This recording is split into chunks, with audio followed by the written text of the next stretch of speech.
right, here we go. Let's let everybody join, give a couple of seconds. Welcome, everyone. Thank you for joining our information session on the Program Evaluation Postgraduate Certificate for the Fall 2026 info session. My name is Mushra Chaudhry, and I'm the manager of recruitment and sales for the Chang School. Now, before we get started, I'd like to acknowledge the land on which Toronto Metropolitan University is built upon. Toronto is in the Dish with One Spoon territory. The Dish with One Spoon is a treaty between the Anishinaabe, Mississaugas, and Haudenosaunee that bound them to share the territory and protect the land. I thank the Indigenous people of Turtle Island for their efforts to protect the land, and I deeply regret the past injustices they have endured. As Toronto Metropolitan University seeks to move forward in partnership with Indigenous people, I pledge to foster an environment that is more inclusive and welcoming of all Indigenous people and all communities. Now I'd like to go over a few items so you know how to participate in our session today. Your microphone is muted throughout the event so as not to disturb our attendees or the presenters. For the hearing impaired, we have automated captioning available, which you can access by activating it in the toolbar at the bottom of your screen. And you can submit questions for our speakers at any time by typing them into the question box. We'll collect them throughout the session and address them at the end. Now I'd like to introduce our presenters and speakers for today. We have Marla Mazer, who's a program manager for continuing education at the Chang School. We have on the call Dr. Aubrey Wilson, program director of continuing education at the Chang School. And then we have Kelly Pasoli, independent consultant and evaluation professional, who's also an instructor here at the Chang School. Maya Stevens-Ininsky, who's a program evaluation professional and also an instructor here at the Chang School. And we've got Paul Baker, senior evaluator and Canadian Evaluation Society board member and director of people and practice at Logical Outputs. Thank you all for joining. And before we invite one of our presenters to go over a quick overview of the certificate, I want to do a quick poll just to see what the temperature is here in the room, what we're thinking and how we're feeling about goals, motivations, and background.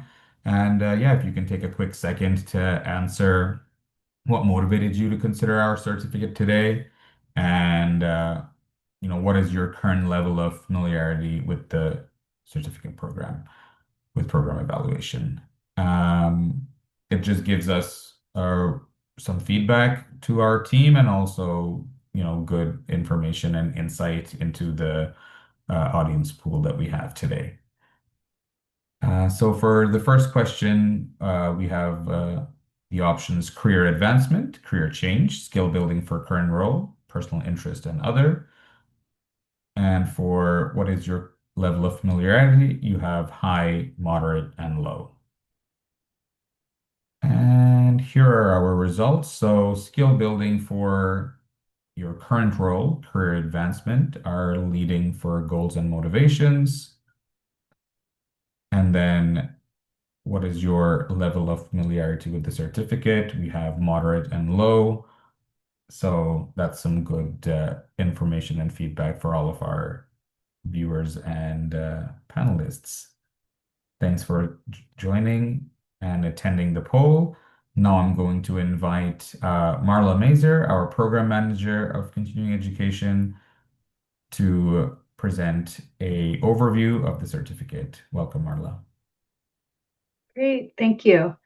And welcome everyone. And thank you for taking the time to connect with us and learn more about the postgraduate certificate program in program evaluation at Toronto Metropolitan University's G. Raymond Chang School of Continuing Education. My name is Marla, and I'm a program manager at the Chang School. I'm thrilled to guide you through this exciting opportunity that can enhance your career prospects and professional skills. Throughout the presentation, I'll take you through some of the most important program details As we walk through the information, please don't hesitate to pop your questions in the chat, and we'll either respond in the chat or in our live Q&A later in the session. Also, after my presentation, you'll have the opportunity to meet some of the program evaluation experts involved in the development and instruction of this program, and special guests from the Canadian Evaluation Society. So also feel free to submit any questions you may have for our experts at any time. We are here for you, so please take advantage of all of the expertise we have in this session. So let's get started with a quick overview of what we'll cover. Today we'll focus on 6 areas. First, we'll give you an overview of the program itself, including delivery, format, and time commitment. And then we'll talk about who the certificate is designed for and the different professional backgrounds that can benefit from program evaluation skills. And from there, we'll look at what you'll actually be able to do by the end of the program, walk through the application process, and discuss some of the broader benefits available to you as a Chang School and TMU learner. And finally, we'll show you how to take the next step if the program feels like the right fit for you. So what does this program actually look like? This certificate has been designed specifically with working professionals in mind. The program is fully online with weekly live sessions that give you opportunities to engage directly with your instructors and peers. And the learning is also practical and project-based. So rather than focusing only on evaluation theory, the intention is for you to build skills that you can apply to real programs, organizational questions, and decision-making challenges. Sorry. The certificate consists of 4 courses, and learners should plan for approximately 5 to 8 hours of work each week, including live sessions, readings, assignments, and project work. And most learners complete the certificate in approximately 1 to 1.5 years, with flexibility on how they pace the program. So if time is a consideration, I'd encourage you to think less about whether you can fit 4 or 5 courses into your schedule, and more about whether you can realistically carve out 5 to 8 hours during the weeks you enrolled. That tends to be a more useful way to assess the commitment. And the total program investment is listed on the slide, and bursary opportunities are available. So please feel free to ask an advisor about those options. So who did we have in mind when we designed this program? Let's see. There are really 3 groups of professionals who may find this program particularly valuable. The first is people with advanced degrees in research-intensive fields who may be exploring career opportunities outside of academia. You may already know how to conduct research, analyze evidence, and work with complex information, but you're looking to translate those capabilities into a more applied organizational setting. The second group is professionals who are already working in program evaluation or a related role and want to strengthen their skills, broaden their responsibilities, or position themselves for advancement. And the third group is broader still, people who design, deliver, fund, manage, or oversee programs and need stronger evidence to make decisions. So you may not have an evaluator title in your job, but if you're regularly being asked questions like, is this program working? What should we improve? Are we achieving the outcomes we intended? Or where should we invest next? Then evaluation skills can be extremely valuable. So that brings us to what you'll actually learn to do. And learning outcomes. The learning outcomes are really the heart of the program. First, you'll learn to design evaluations that matter. That means moving beyond evaluation as an academic or compliance exercise and focusing on the questions that organizations genuinely need answered. You also learn how to build the right evaluation plan by working with clients and stakeholders to clarify their needs, define what success looks like, and select the methods that fit the situation. Another important capability is understanding the bigger picture. So, evaluation isn't just about numbers. Organizational, social, cultural, and political factors can all shape how programs operate and how results should be interpreted. And finally, you'll learn how to turn findings into action, translating evidence into clear, practical recommendations that organizations can actually use to improve programs and outcomes. And taken together, these skills can help you move from conducting research or collecting data to becoming someone who can use evidence to influence decisions and improve performance. So, if that sounds like the kind of capability you're looking to build, then let's talk about what you'll need in order to apply. So the application process is quite straightforward. Applicants would normally have an undergraduate degree, although we also consider a combination of equivalent professional experience and education. One important difference with this program is that you don't need to already be working as a professional evaluator to apply. This program is designed for people coming with a range of professional experience and academic backgrounds. And to apply, you'll prepare an up to date resume that highlights your most relevant experience and education. You'll complete a very simple online application, upload your resume, and submit. And the Chang School will normally follow up within 48 business hours, and with exceptions around holidays. And if you're looking at the admissions criteria and wondering whether your particular combination of education and experience makes you a good fit, please don't automatically rule yourself out. Just ask us. It's exactly the kind of question that our advising team can help you work through. So admissions gets you into the program, but registering for the certificate and enrolling in a course gives you access to much more. Some of the things we'd like to highlight for you are the included benefits of learning with the Chang School. As a learner in the program, you'll have access to career and academic advising, including resume support, interview coaching, and insights into the program evaluation profession.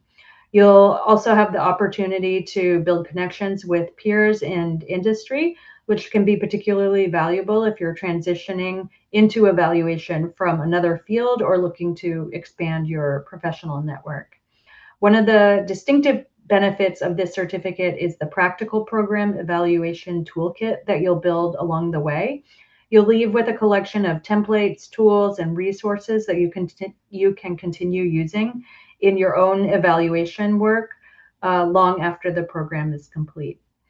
And you'll have access to all of TMU's resources, including the university library and digital learning tools, as well as financial support options such as bursaries and scholarships. So while the credential is important, the broader goal is for you to leave with the practical capability, professional connections, and resources you can continue using in your career.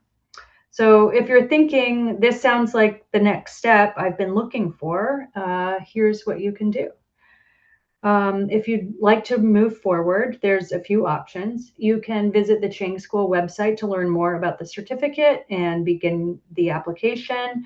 If you still have questions, particularly about whether your education or professional experience makes you a good fit, then please connect with us. Our advising team can help with questions about eligibility, the program itself, or help you explore the career pathways you've been considering. Our goal is to give you the information you need to make an informed decision about whether this program is the right fit for your career goals. So with that, I'd like to thank you for spending some time with us today and considering the postgraduate certificate in program evaluation. And I will turn it over to Mashur. Amazing. Thank you so much for that overview, Marla. Really helpful, you providing that. Now we're pleased to invite Kelly, who's an independent consultant who helps impact organizations. strengthen outcomes through research, evaluation, policy analysis, and program strategy. She also brings extensive experience across nonprofit government and social research organizations.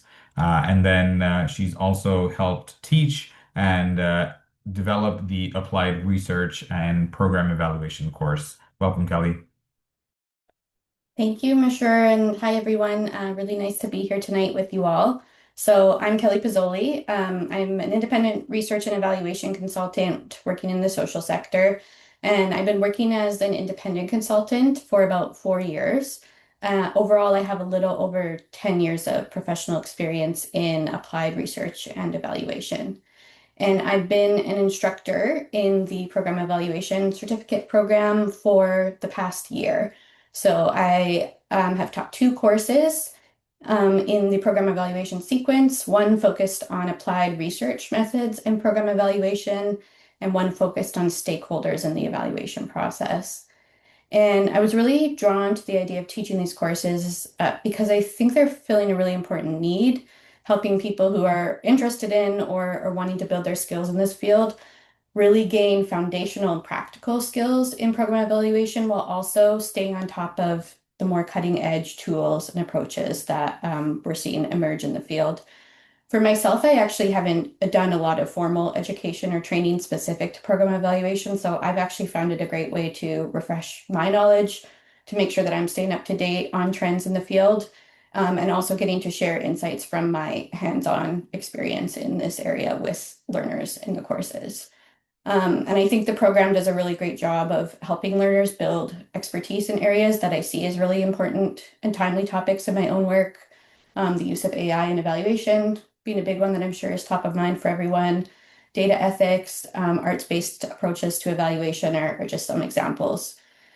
And I would say my advice to those who are interested in the certificate and in the field of program evaluation, if the field is new to you, would be just to remember that program evaluators are always on an ongoing learning journey. So I think this program provides really important knowledge, skills, tools to embark on a career in program evaluation, but it's also a vast field that's always evolving. So I think bringing a lot of curiosity and an interest in continuous learning are mindsets that would really serve you well in this program and is in a potential career as a program evaluator.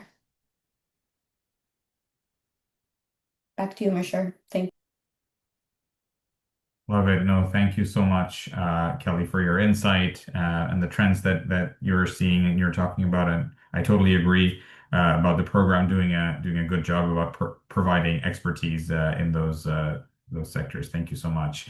Next, we are joined by Maya Stevens-Uninsky, an international development and program evaluation professional with more than a decade of experience across nonprofit, private, and government sectors. Maya specializes in community-based research, knowledge translation, and innovative approaches to evaluation with a particular focus on adolescent health. And she's also been an instructor and helped develop our courses here at Chang School, especially the Foundations of Program Evaluation course. Welcome, Maya. Thank you very much.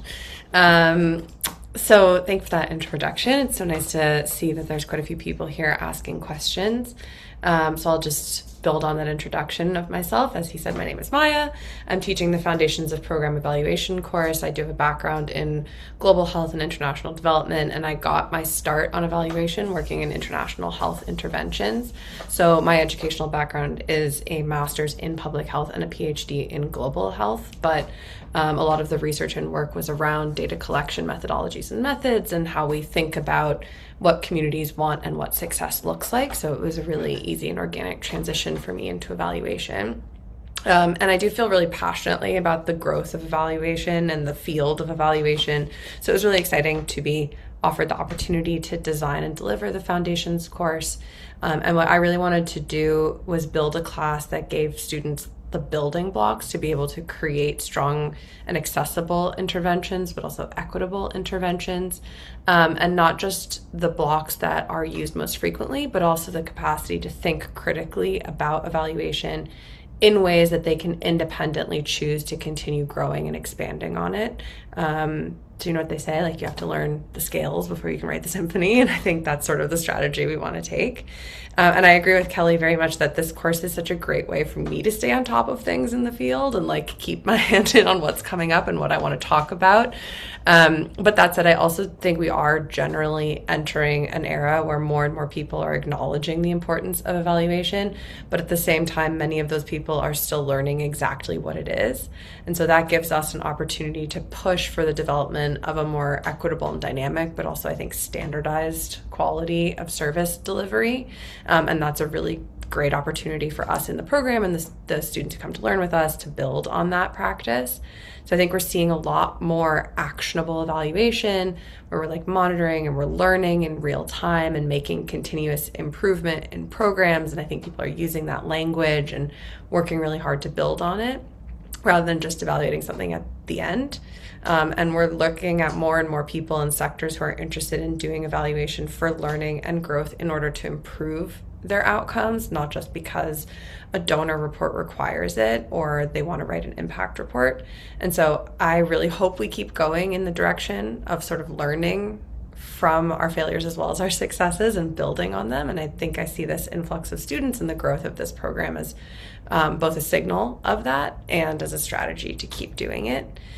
So my advice for people coming into this program would be keep using this opportunity to explore this world of evaluation, keep learning. As has already been said, you're always learning in this space, but keep exploring what specific areas and spaces interest you and what kind of programs you want to evaluate. Is there something that you're really passionate about?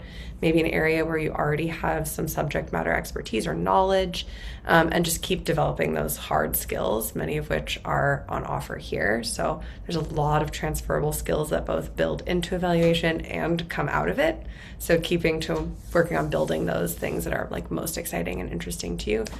Anywhere on the spectrum from statistics, I saw there was a question about the horrors of quantitative data analysis. You can see where my bias lies. Or, if you really lean into like qualitative interviewing and data collection. So there's a lot of opportunity for our students. Thanks.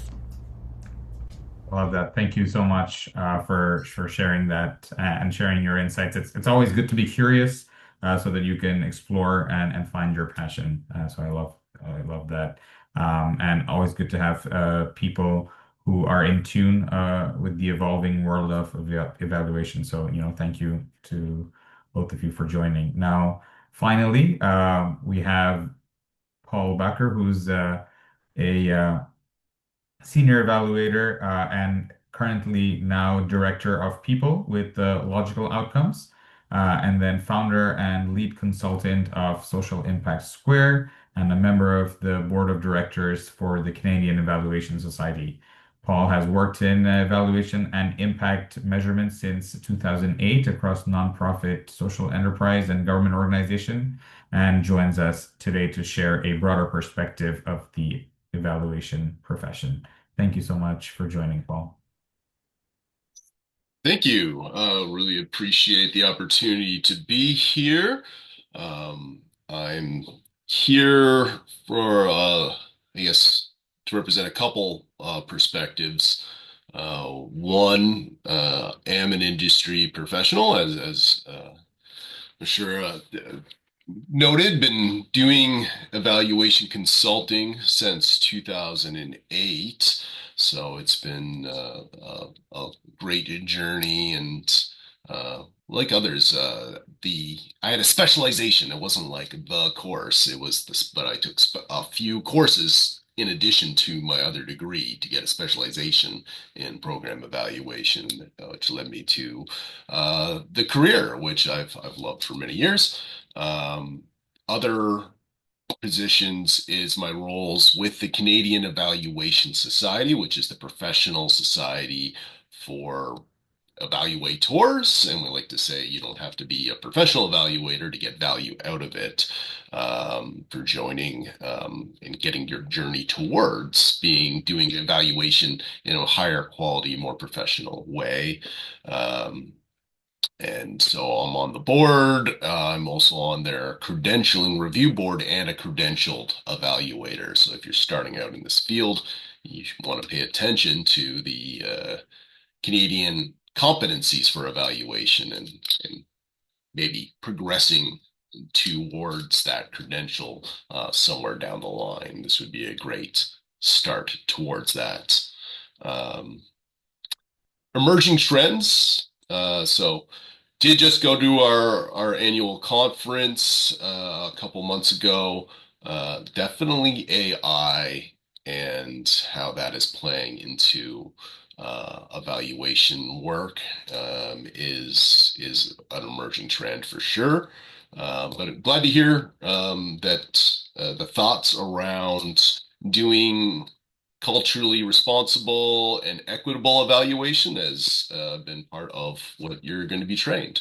That is also, unfortunately, somewhat newer, but I'm glad to hear that's part of the focus. So, advice, I'd be amiss to say, or not to say, join the Canadian Evaluation Society as early as you can.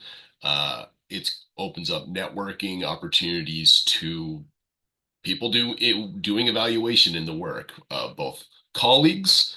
We do have mentoring programs. We do have conferences, connections to employers. Start laying that groundwork for the job you want now as early as you can, and making those connections, finding the departments, the firms, the organizations you want to work at, and let them know. That's one of my first jobs at a university is I reached out to them. It was Imagine Canada and said, I want to work for you. And it took a while, but then like after a couple months, they reached out and said, come in for an interview and then career trajectory, right? So don't wait.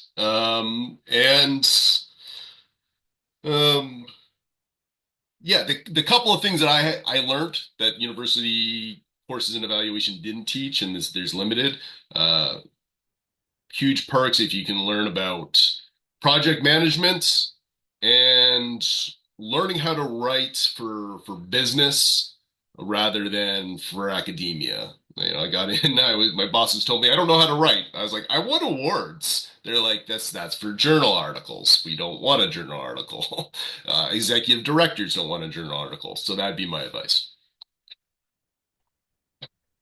Love that. No, thank you so much for sharing that, your insight and some of the emerging trends you're seeing, and bringing forward such wealth of experience on our call today. Well, that ends the presentation portion, but I want to also mention, as always, we are led by the amazing Dr. Aubrey Wilson, who's the Program Director of Continuing Education at the Chang School. And Aubrey brings a leadership perspective to continuing education and the development of the entire program that respond to evolving professional and evolving learner needs. So thank you, Aubrey, for being on the call. And yeah, we'll jump into Q&A, and Aubrey, you can jump in to answer any questions or chime in whenever. I think the first question that we have is about statistics. If you want to do well in this program, is there a lot of interpretation or emphasis on statistics?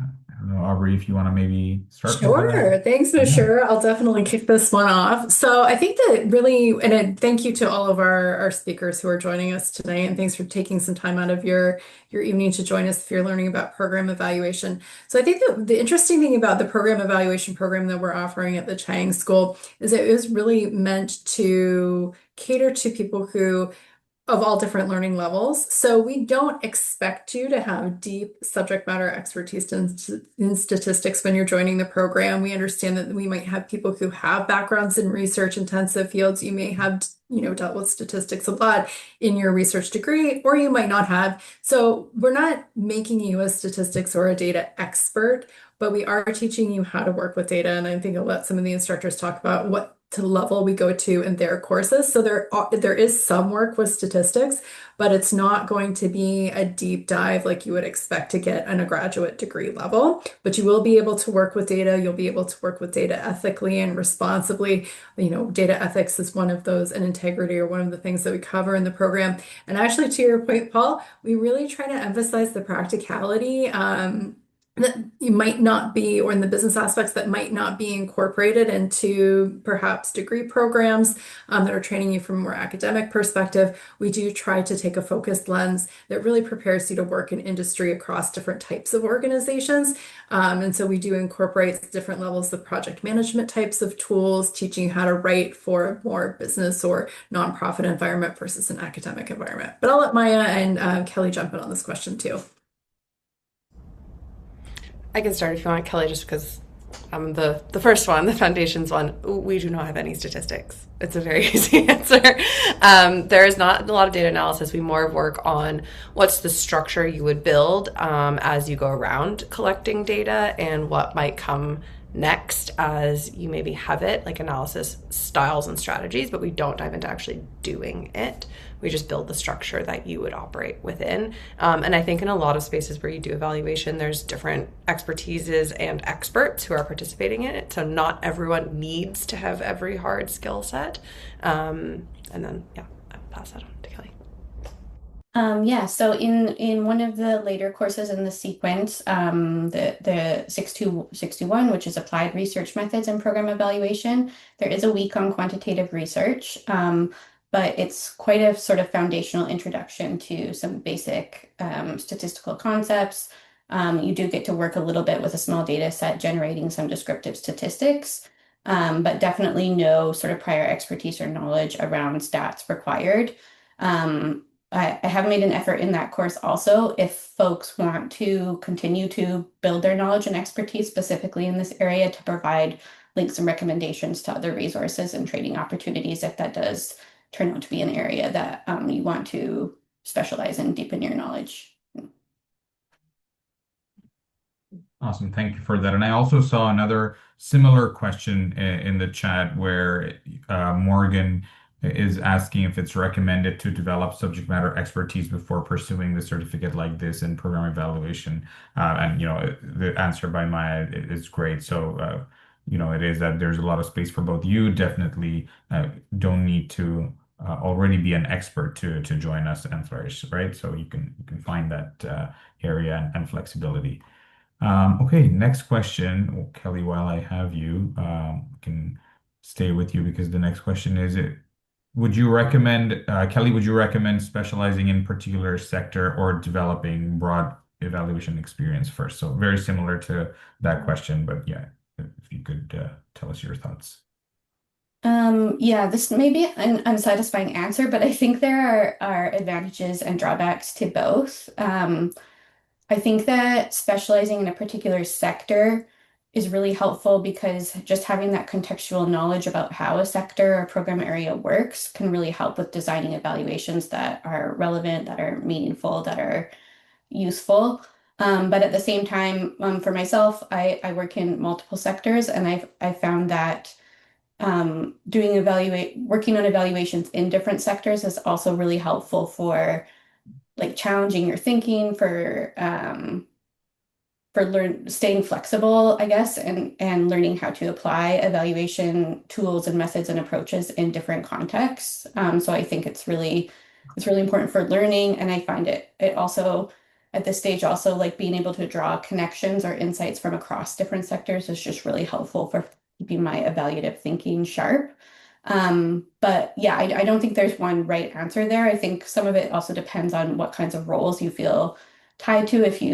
I feel like if you're working as an internal evaluator with an organization, you're more likely to be immersed in one or a small number of sectors, whereas if you're working like I am on an independent basis with multiple organizations across different sectors, you have an opportunity to be working more across sectors. So yes, I know that's not really answering the question, but I think just to say I think there are trade-offs, whichever choice you make.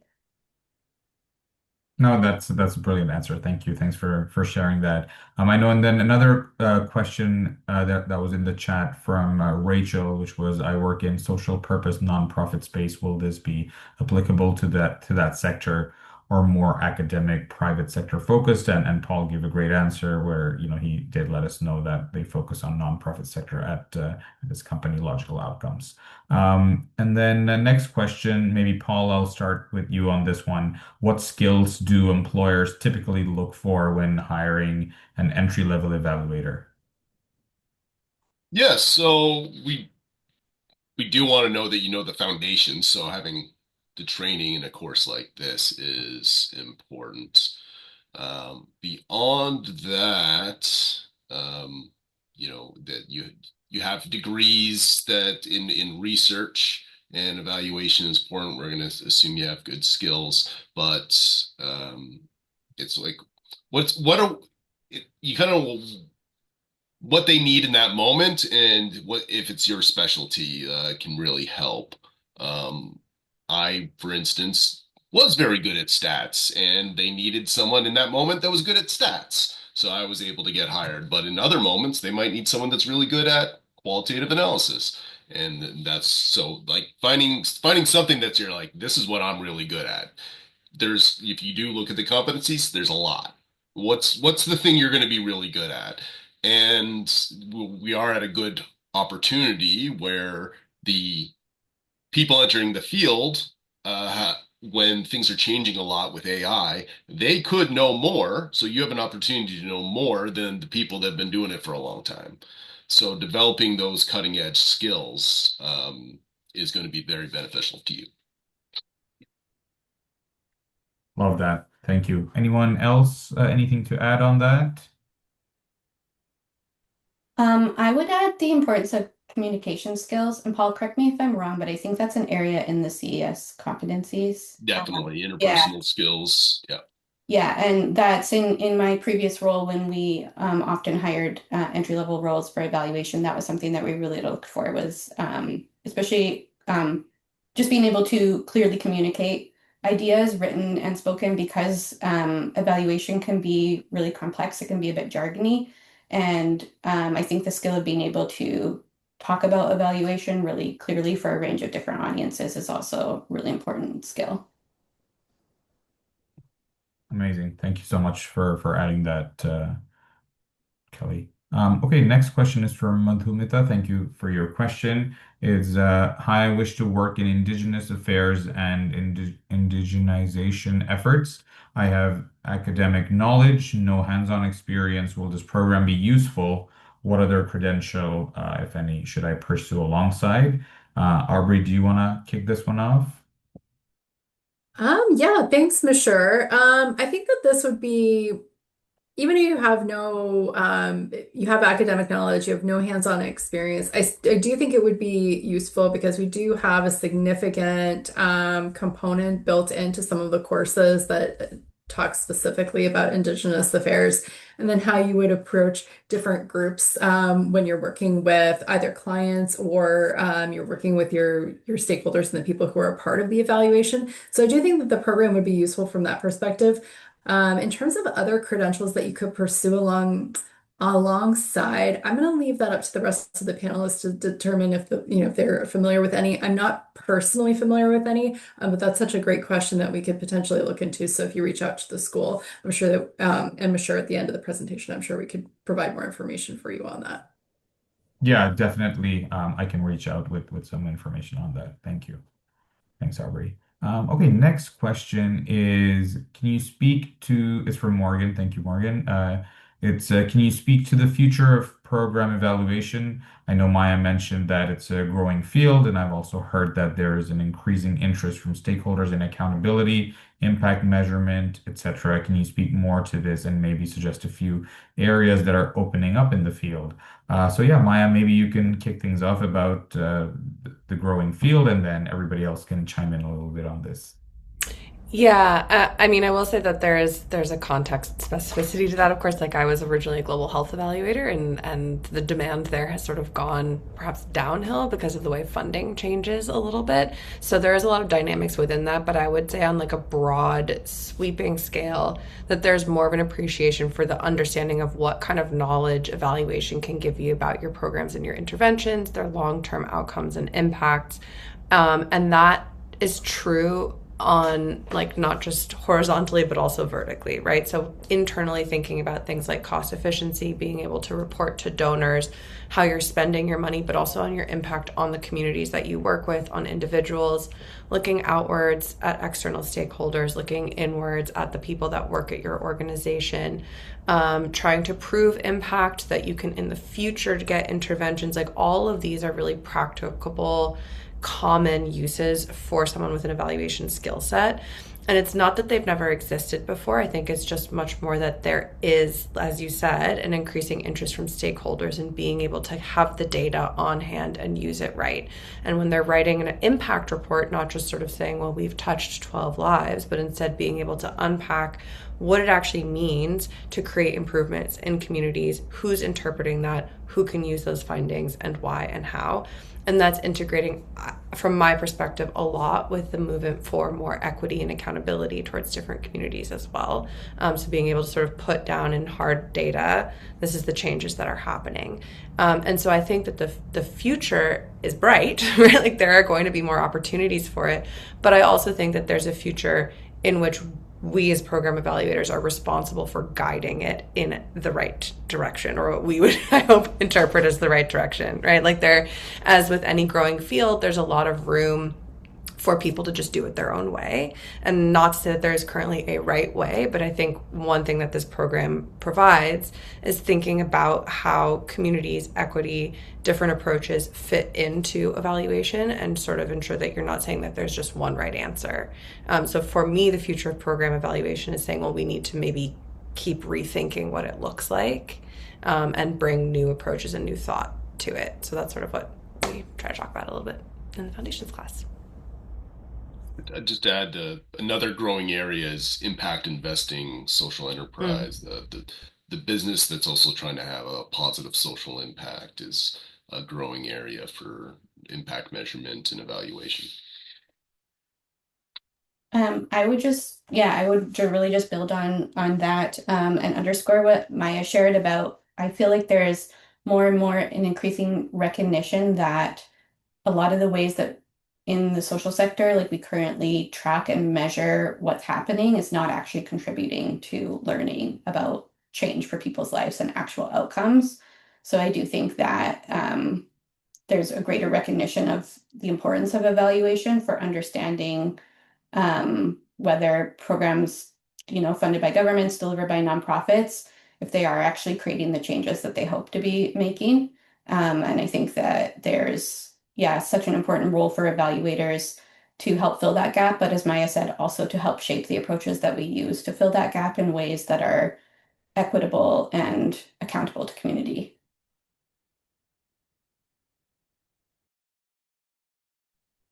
Awesome. Thank you everyone for sharing your insights on that one.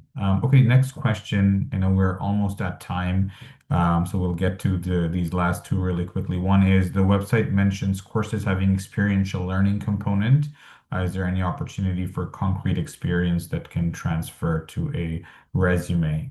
Aubrey, do you want to kick off that one? Yeah, thanks for sure. Thanks for the question. It's a great one. So with the experiential learning component, all of the courses were built so that when there's an opportunity, learners can bring their real world projects into the classroom. So if you have something going on in your workplace that you'd like to use as a practical example, it's a great opportunity to do that. There's, I think, in almost every course, especially in that final course, an opportunity to bring in your own project. In terms of any other opportunities, we do always look to partner with employers and different organizations to provide projects for learners when possible. It's not always a guarantee, but we do try to make efforts in that direction. But again, you can always bring in your own workplace learning, which is really great because then you can have the opportunity to get feedback from your peers and also your instructor. So you have kind of a nice, safe environment to try things out before you put it back into the workplace. That's so true, and thanks. Thank you for sharing that, Aubrey. Okay, last question for today. With the growing focus on evidence-based decision making and demonstrating program impact in Toronto, what do you think someone starting out in program evaluation today needs to know? So I know that's a big question, but if everybody can take just a few seconds to answer, and then we'll get to closing remarks after that.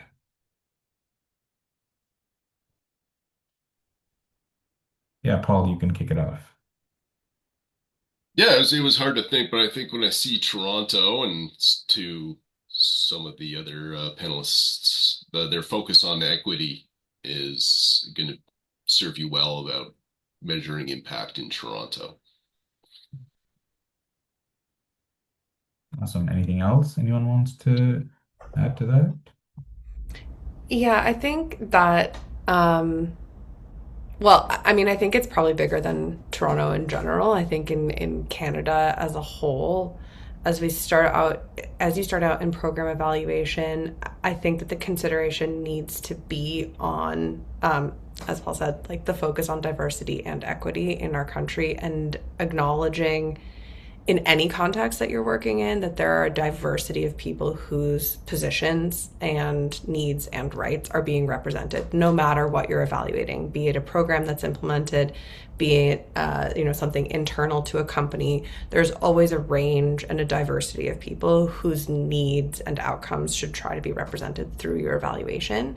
And so I would suggest for anyone looking into doing it in Toronto or in Canada in general to pay a lot of attention to their own, I guess, like biases and perspectives and just figure out, do some self-exploration. I guess I know that sounds a little bit woo-woo, but do a little bit of self-exploration into who your evaluation is for, why it's working that way, why you're doing it that way, and start thinking about how you would approach this work as you go into learning about it. So you can sort of be very open-minded and open to new opinions and new ways of shaping your practice. Love it. Thank you, Maya, for bringing us home. So, yeah, this is the end of the session today, and we'll do a quick last poll while I do my closing remarks. And I just want to say thank you to all of our presenters and speakers. And thank you to our client service and academic advisors, and also our CCS reps who are in the background helping us run the session today. And thank you, everyone, for taking the time out of your day. It's late in the evening to join the session. If you want to get some more information about the certificate we presented, please visit our website at continuing.torontomu.ca or email me directly at mash.choudhury@torontomu.ca. All of the information shared will be sent to you and the recording of this session within 24 to 48 hours, and there'll be a short survey with that. And on behalf of the Chang School and all of our speakers and presenters, thank you for joining us today. Have a great rest of the day. Bye, everyone.